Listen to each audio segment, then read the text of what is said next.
Hi, and welcome to another edition of Amy's Amazing Adventures in Reading, a place where we discuss amazing books. Up for discussion today are three middle grade books about sibling bonds. Although siblings can get on your nerves, they are also the ones who've got your back. When things look tough, when you need someone to fight against the world with you, siblings are there, cheering you on and lifting you up. The first book up for discussion today is We Own the Sky by Rodman Philbrick. It is the year 1924, and Davy and his sister Jo are orphaned when their mother dies. Davy is 12 and his sister 17, so he is afraid the nuns are going to send him away to an orphanage, or that his sister will have to work in the mill to keep a roof over their heads. Before the dirt can settle on their mama's casket, a distant relative, Ruthie, who is a famous aviator pilot, shows up.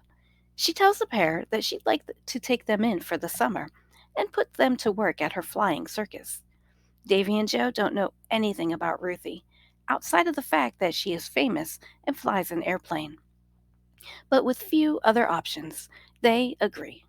Davy is put to work making and selling popcorn in the stands, and Joe sells tickets to the Daredevil show. This gives both siblings an opportunity to make a little bit of money while traveling through their home state of Maine. Unfortunately, though, Ruthie isn't the only one that shows up in Maine that year. The KKK, or Ku Klux Klan, which is an ugly group full of hateful people who want to hurt those who are different from themselves, also show up. They are 150,000 strong, and they harass the local townspeople and harass the members of the flying circus. The KKK hates them because they are mostly immigrants. But despite the very loud, very public protests from the KKK, the flying circus refuses to shut down. Ruthie says they only have a few more shows to do, and they need to make them the best they can. She enlists both Davy's and Joe's help, telling them they can be more than a popcorn boy or a ticket seller. Again, they agree, wanting to take a stand against the KKK and help the flying circus put on one heck of a show. Both the flying circus and the KKK refuse to back down. The KKK's protests become louder, and it seems sabotage is afoot. When lives are in danger, can Davy and Joe be strong enough to stand against the KKK? Will they stand with their friends, or will they run and hide? Next, we have The Vanderbeekers of 141st Street by Karina Yan Glaser. The Vanderbeekers have lived on 141st Street in Harlem in a beautiful brownstone building for the past 6 years with their children, Oliver, Hyacinth, Isa, Jessie, and Lainey. They have tried to be good tenants for their landlord, Mr. Biederman, but he is old and cranky and mean and never leaves his own apartment on the top floor. Out of nowhere, he tells the family that he is not going to renew their lease, and they have till the end of the month, which is only 2 weeks away, to get out. The children are distraught. Not only is this the only home they've ever known, but Christmas is only a week away. How can he do this to them right before Christmas?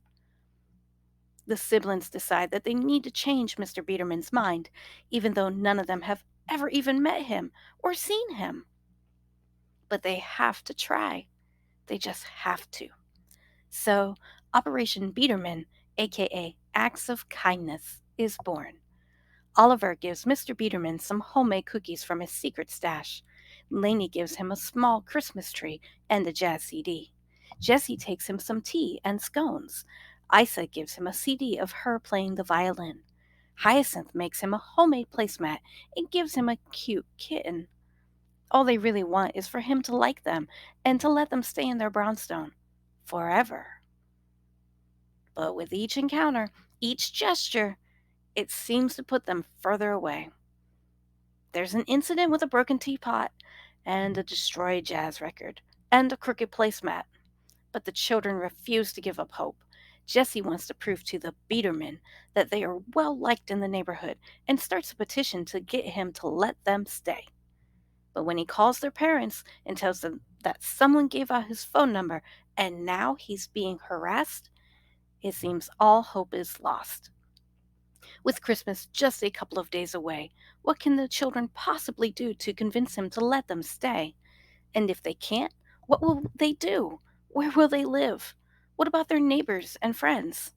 What will they do without them? And finally, we have Caterpillar Summer by Gillian McDunn, featuring siblings Catherine and Henry, better known as Caterpillar and Chicken. After their father died, their mother started relying on Cat to help take care of Chicken.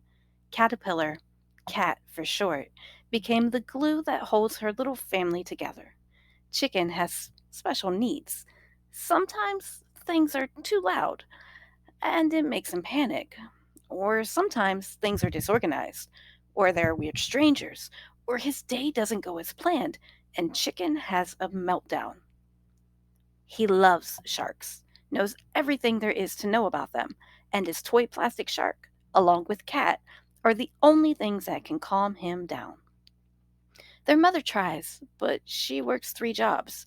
She's a children's book illustrator, a part time professor, and picks up shifts in a Russian bakery.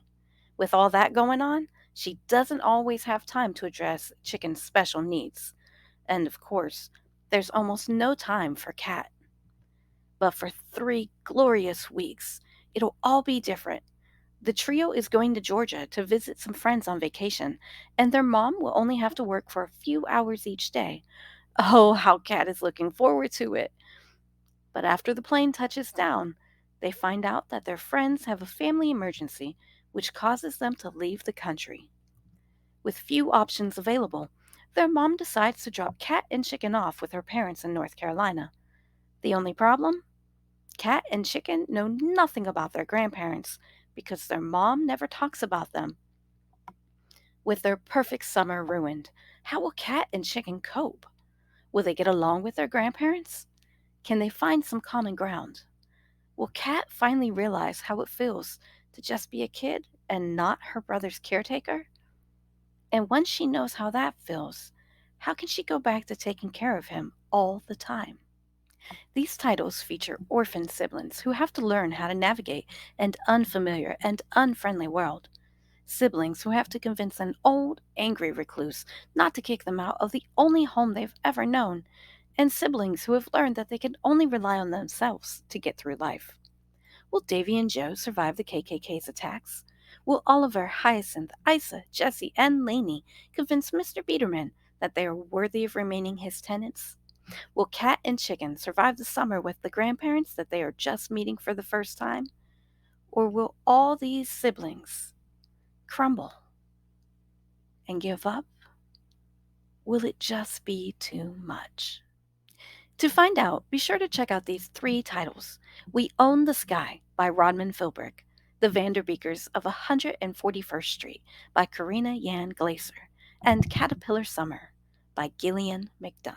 Until next time, this has been Amy's Amazing Adventures in Reading. Enjoy!